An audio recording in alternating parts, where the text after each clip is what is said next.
पिछले दिनों पाकिस्तान से भारत आई सीमा हैदर के बाद अब भारत से पाकिस्तान गई अंजू की लव स्टोरी चर्चा में है। सीमा हैदर अपने प्रेमी सचिन से मिलने नोएडा आ गई तो अंजू अपने कथित प्रेमी नसरुल्लाह से मिलने राजस्थान के अलवर से पाकिस्तान पहुंच गई। इस समय वह पाकिस्तान के दीरबाला में नसरुल्लाह के घर में रह रही है।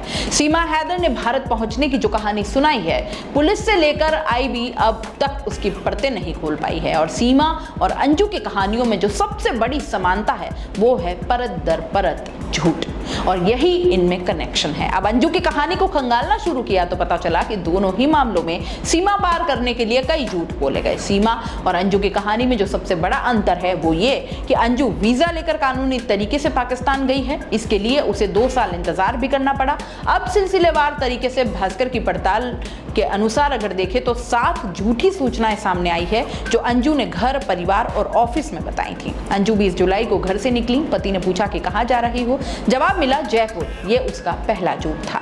वह जयपुर नहीं बल्कि दिल्ली जा रही थी। पति का दूसरा सवाल था जयपुर में क्या काम है, जवाब मिला सहेली से मिलना है। ये भी झूठ था क्योंकि जयपुर में उसकी कोई सहेली थी ही नहीं। पति को जयपुर में सहेली से मिलने की बात कहकर अंजू दिल्ली के लिए निकली। उसका पति अरविंद यही कह रहा है कि मेरी पत्नी मुझे झूठ बोलकर भिवाड़ी से पाकिस्तान पहुंच गई। 22 जुलाई तक उसकी पत्नी व्हाट्सएप पर बात करती रही लेकिन उसे भनक नहीं लगने दी कि वो कहां है। अंजू पाकिस्तान पहुंच चुकी थी। परिवार समेत किसी को इसकी कानो कान खबर नहीं थी। और इस बीच मीडिया में खबर आई कि राजस्थान की एक महिला अपने प्रेमी से मिलने पाकिस्तान पहुंच गई। ये अंजू ही थी। जब भिवाड़ी में अंजू के पति अरविंद को इसका पता चला तो उसने अंजू को व्हाट्सएप कॉल किया। उसने अंजू से पूछा तुम कहां हो, जवाब मिला लाहौर हूं अपनी सहेली के पास। अंजू ने यहां 2 झूठ बोले, पहला कि वह लाहौर में है और दूसरा कि वह सहेली के घर है। जबकि 22 जुलाई को ही नसरुल्लाह उसे पाकिस्तान में खैबर पख्तूनख्वा के जिला दीरबाला में अपने घर ले गया। अंजू भिवाड़ी की एक निजी कंपनी में डेटा ऑपरेटर का काम करती थी। उसे नौकरी प्लेसमेंट एजेंसी के जरिए मिली। छुट्टी का आवेदन भी वह प्लेसमेंट एजेंसी को ही देती थी। पाकिस्तान जाने के लिए उसे छुट्टी की जरूरत थी। वह अच्छी तरह से जानती थी कि सही कारण बताने पर दिक्कतें आ सकती है, इसलिए उसने छुट्टी के लिए भी झूठ बोला। उसने कहा कि उसे बहन से मिलने गोवा जाना है।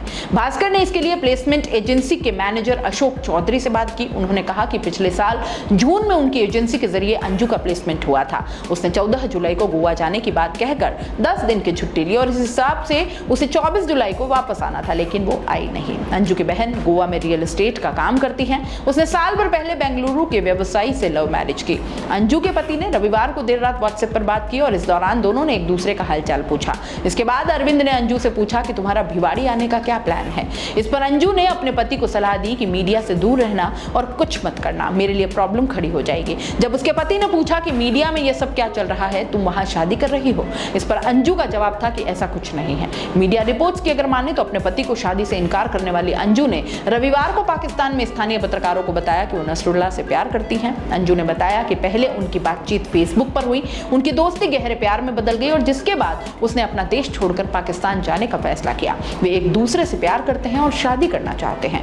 मीडिया सूत्रों के मुताबिक नसरुल्लाह और अंजू दोनों ने पाकिस्तान में पुलिस को बताया कि वे एक दूसरे से प्यार करते हैं, शादी करना चाहते हैं, इसलिए वो पाकिस्तान मिलने आई है। वहीं अंजू ने खुद को पुलिस को ईसाई धर्म से ताल्लुक रखने वाली तलाकशुदा महिला बताया है। अंजू ने पाकिस्तान में जाने के लिए वीजा आवेदन करते हुए अंग्रेजी में कारण लिखा visit visa to come Pakistan for marriage, यानी पाकिस्तान में शादी के लिए विजिट वीजा। इसके साथ ही वीजा में अपने प्रोफेशनल होटल मैनेजर बताया है। यहाँ ये क्लियर नहीं है कि अंजू ने अपनी शादी के लिए लिखा है या किसी शादी समारोह में शामिल होने के बारे में जिक्र किया है। हालांकि नसरुल्लाह ने भी अपने किसी बयान में यहाँ शादी होने की बात नहीं कही है, यानी पाकिस्तान में अंजू के एकमात्र परिचित के यहाँ तो कोई शादी नहीं थी। ऐसे में वह किसकी शादी में गई ये क्लियर नहीं है। दुनिया के सामने अंजू की अब तक 20 से 24 जुलाई तक यानी 4 दिन की कहानी है। इसमें हर कदम पर झूठ सामने आया है। ऐसे में सवाल उठता है कि पाकिस्तान जाने के लिए अगर अंजू ने कानून का पालन किया भी है तो उसने अपने पति, कंपनी और अपने रिश्तेदारों को इस बारे में क्यों नहीं बताया। वो इन सभी से झूठ आखिर क्यों बोलती रही।